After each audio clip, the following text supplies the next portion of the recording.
Hello students, बेटा last video में हमने एक्सरसाइज 8.1 स्टार्ट करनी थी। एक चैप्टर शुरू हो गया था, उसके कुछ बेसिक्स कर लिए जाते हैं ना। रेशियो और प्रोपोर्शन हमारे चैप्टर का नेम है और मैंने आपको रेशियो के बारे में बता दिया था ना कि रेशियो क्या होता है। अब प्रोपोर्शन के बारे में हम देखेंगे कि प्रोपोर्शन कैसे काम करता है, मतलब प्रोपोर्शन में होता है एक्चुअली हमें पढ़ना क्या है। हाँ जी, तो देखिए प्रोपोर्शन में होता क्या है। रेशियो आपको पता है, दो सिमिलर क्वांटिटीज को जब हम कंपेयर करते हैं by the method of division method से हम दो सिमिलर क्वांटिटीज को जो कंपेयर करते हैं तो उस कंपैरिजन को ही रेशियो कहते हैं। ठीक है, फॉर एग्जांपल मान लीजिए देखिए कोई भी पर्सन है जैसे पर डे, मतलब वन डे के उसे कितने में रुपए मिलते हैं, 300 रुपीज मिलते हैं। ठीक है, लेट अस कंसीडर वो वर्क करते हैं किसी शॉप पर, उसे वन डे के 300 रुपीज मिलते हैं, तो 3 डेज के कितने मिल जाएंगे? 300 300 300, या फिर डायरेक्ट 3 से मल्टीप्लाई, या फिर 300 plus 300 plus 300, that will be rupees 900। ठीक है, तो इस तरीके से हम कहते हैं। तो डेज का रेशियो डेज से, और ये देखो ये सिमिलर क्वांटिटीज है, डेज है ना, ये सिमिलर क्वांटिटीज है, तो सिमिलर क्वांटिटीज का सिमिलर क्वांटिटीज से रेशियो फाइंड करना होता है। और उधर सिमिलर क्वांटिटीज कौन सी है? रुपीज। रुपीज सिमिलर क्वांटिटीज है। तो सबसे पहले डेज का अगर मैं रेशियो फाइंड करूं, रेशियो ऑफ डेज क्या हो जाएगा? 1:3 हो जाएगा, क्योंकि 1 डे वो 3 डे रेशियो। और मैं अब क्या कर रहा हूं? Ratio of rupees. रुपीज का रेशियो फाइंड करें तो 300 डिवाइड बाय 900, 10 से 10 10 से 10, 3 बन जाए 3 3 3 से 9। तो ये रेशियो क्या बना? 1/3। तो इसको भी मैं क्या लिखूंगा? 1:3। मैंने बता दिया था रेशियो का सिंबल होता है, एक्चुअली ये डिवाइड का सिंबल है। ठीक है, तो ये रेशियो हो गया। तो देखना है हमें जो रेशियो ऑफ डेज और रेशियो ऑफ रुपीज है वो बिल्कुल एग्जैक्टली सेम आ रहा है। तो बात यहां पे आ गई है कि जब दो क्वांटिटीज का रेशियो किन्हीं दो अनदर क्वांटिटीज के रेशियो के इक्वल हो जाए। ठीक है, दो सिमिलर क्वांटिटीज का रेशियो किन्हीं दो और सिमिलर क्वांटिटीज के रेशियो के इक्वल हो जाए, तो उन रेशियोज को हम क्या कहते हैं? That they are in proportion. तो वो क्या है? एक्चुअल में प्रोपोर्शन में है। ठीक है, उसको हम क्या कहते हैं? वो सिमिलर क्वांटिटीज क्या है? प्रोपोर्शन में है। तो इसको हम कैसे लिखेंगे? 1:3 जो है। अब प्रोपोर्शन का साइन देखिए, रेशियो का साइन ये है, प्रोपोर्शन का ये है, दिस रिप्रेजेंट टू प्रोपोर्शन। ठीक है, 300 रेशियो 900, मतलब जो डेज का रेशियो है वो प्रोपोर्शन में है या फिर इक्वल है किसके? रुपीज के रेशियो के। समझ आया? तो ये सिंबल हमारा किसका है बेटा? प्रोपोर्शन का है। क्या है? प्रोपोर्शन का। ये this represent proportion and this represent ratio. समझ आया बेटा मैं क्या कह रहा हूं? तो ये रेशियो को रिप्रेजेंट करता है और ये प्रोपोर्शन को रिप्रेजेंट करता है। होगा, आपको समझ आया होगा। ठीक है, अब चलिए कुछ क्वेश्चन कर लेते हैं इसमें बेस्ड हम थोड़ा एक चीज और समझ लेते हैं। रेशियो इन सिंपलेस्ट फॉर्म, जैसे अभी मैंने आपको लिखवाया ना, 300 रुपीज है और 900 रुपीज है। ठीक है, अब ये बेटा क्या है? रेशियो क्या है? Simplest form. सिंपलेस्ट फॉर्म से मतलब होता है कि जो भी उसके अंदर कॉमन चीज है, रुपीज 300 और रुपीज 900 के बीच में जो भी कॉमन है वो हम क्या करने वाले हैं? उसको कट करने वाले हैं। तो 300 अपॉन 900, तो 0 से 0 गई, 3 से 0 से 0 गई, 3 बन जा 3 3 3 9। तो मैंने क्या कर दिया? कट कर दिया। तो 300 अपॉन 900 सिंपलेस्ट फॉर्म में क्या बनेगा? 1/3 बनेगा, या फिर 1:3 बनेगा। ठीक है, तो ये हमारा क्या हो गया? सिंपलेस्ट फॉर्म ऑफ रेशियो हो गया। ठीक है, नेक्स्ट इसके बारे में एक और चीज देखते हैं क्या है? Comparison the ratio. है ना। कंपैरिजन ऑफ रेशियो में क्या होगा, देखिए कंपैरिजन ऑफ रेशियो में क्या है,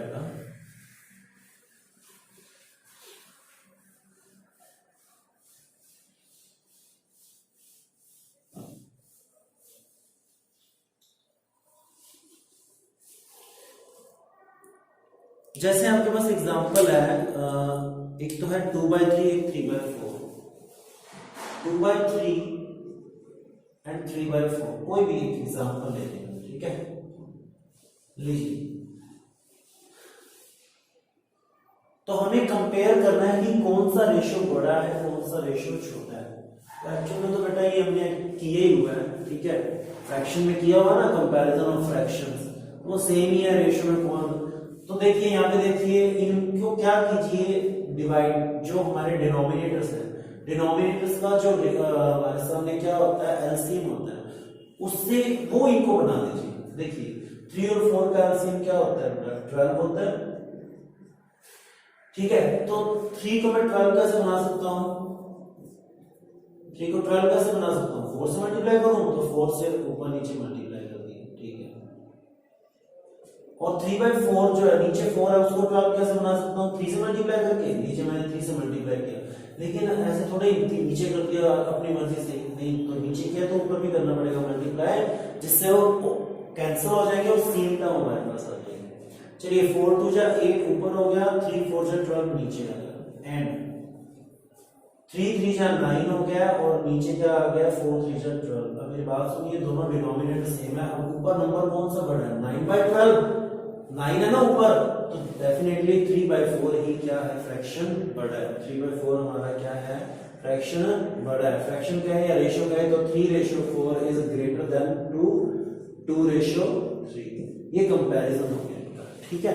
तो बस इतना ही है। चलिए अब आगे क्वेश्चन आएंगे, वो हम देखते जाएंगे कैसे करने हैं। स्टार्ट करते हैं इनका क्वेश्चन। आप एक्सरसाइज 8.1 ओपन कीजिए, पेज नंबर है 142।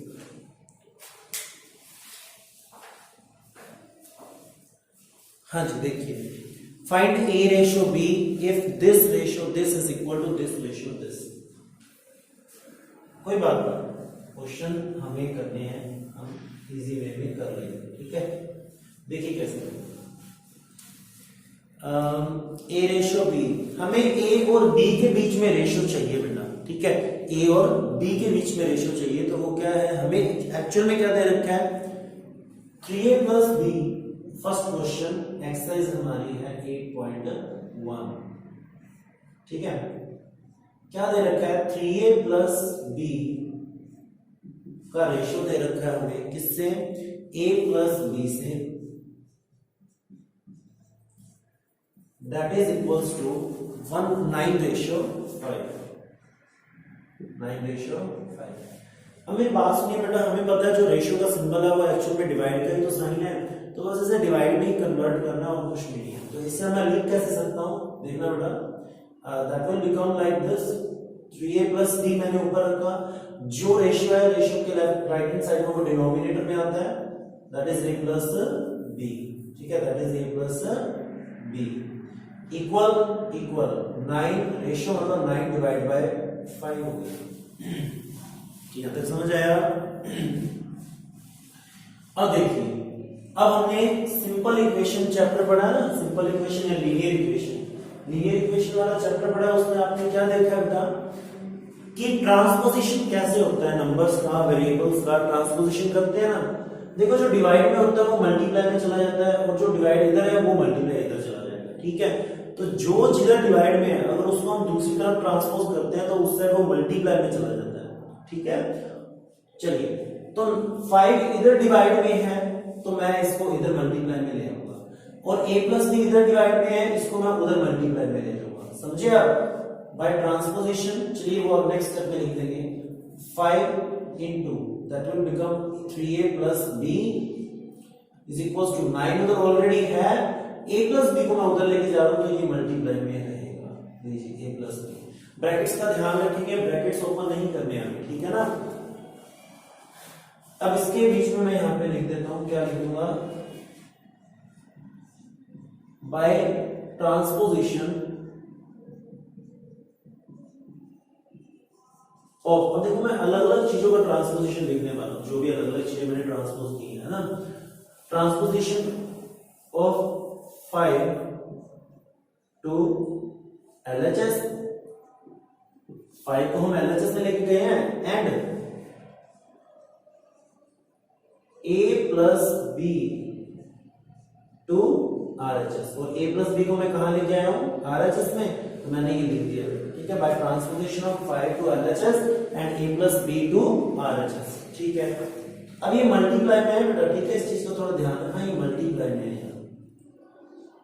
अब 5 इससे भी मल्टीप्लाई में है, 5 बी से मल्टीप्लाई में, क्योंकि बीच में क्या लगा बेटा, ब्रैकेट लगे, इसीलिए मैंने कहा था ब्रैकेट्स को आप ओपन नहीं करोगे, ठीक है। तो 5 इंटू 3 यहां हो जाएगा,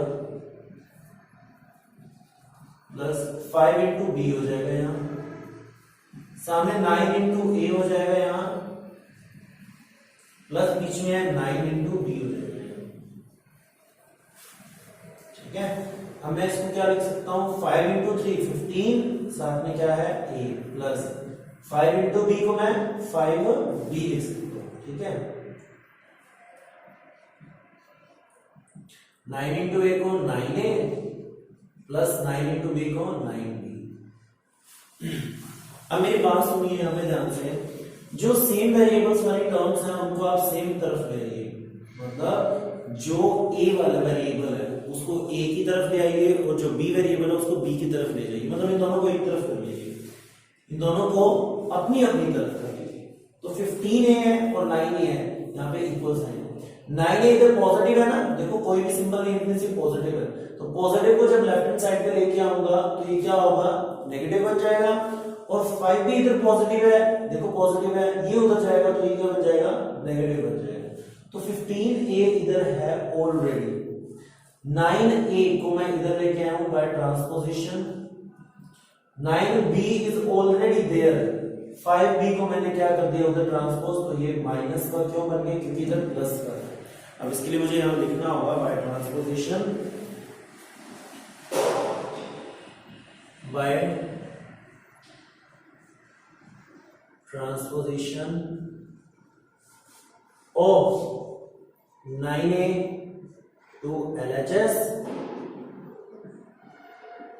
and 5b to RHS, plus लिख लेना, प्लस से आपको पता चल जाएगा कि ये प्लस है तो उधर जाके माइनस हो, ठीक है, इस तरीके से। अब हमें पता है भाई जो लाइट टर्म्स होती हैं, यहाँ पे सॉरी 9a आएगा, यहाँ पे 9a ना है, थोड़ा ध्यान रखिएगा, 9a आएगा यहाँ पे, 9b उधर है, 5 ठीक है। अब मेरी बात सुनिए, यहाँ पे 15a माइनस 9a, अब यहाँ पे हमें पता है कि जब लाइट टर्म्स होती हैं वो एक दूसरे से ऐड और सब्ट्रैक्ट हो जाती है, ठीक है, तो लाइट टर्म्स को ऐड और सब्ट्रैक्ट करने वाले हैं, तो 15a में से जब 9a जाएंगे तो फिर 6a बचेगा, इज इक्वल्स टू 9b में से जब 5b जाएंगे तो हमारे पास 4b बचेगा, ठीक है। अब मेरे पास में यहाँ पे ये 4b बचा, यहाँ पे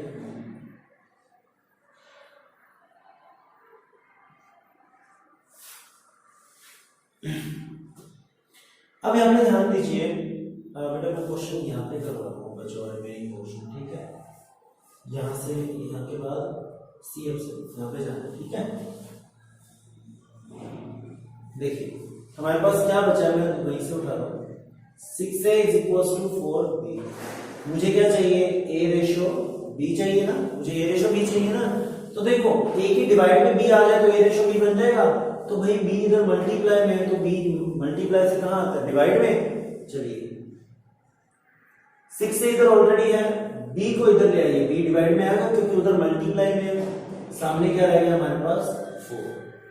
अब मेरी बात सुनिए, 6 मल्टीप्लाई में है क्योंकि मुझे सिर्फ a रेशो b चाहिए, तो 6 यहाँ पे मल्टीप्लाई में, ये कहां जाएगा, डिवाइड में, तो 6 को उधर भेज देते, तो a डिवाइड बाय b यहाँ रह गया, वहां 4 है तो ये मल्टीप्लाई में, तो कहां जाएगा, डिवाइड में।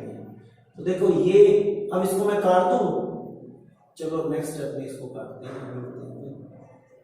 ठीक है। इसको मैं क्या लिख सकता हूं, तो a by b is equal to 2 2 जा 4 3 2 जा 6, तो भाई A/B या A/B कितना आ गया 2/3। ये कीजिए बेटा, ये आपका क्या हो जाएगा आंसर हो जाएगा, ये आपका क्या हो जाएगा आंसर। तो यहां तक करने के बाद आपको यहां से लेके आना है, ठीक है, ये आपका क्या हो जाएगा आंसर। इस तरीके से हमें A/B फाइंड करना है, समझ आया? चलिए ठीक है, अब नेक्स्ट क्वेश्चन हम कल करेंगे, तब तक के लिए बेटा हैव अ नाइस डे।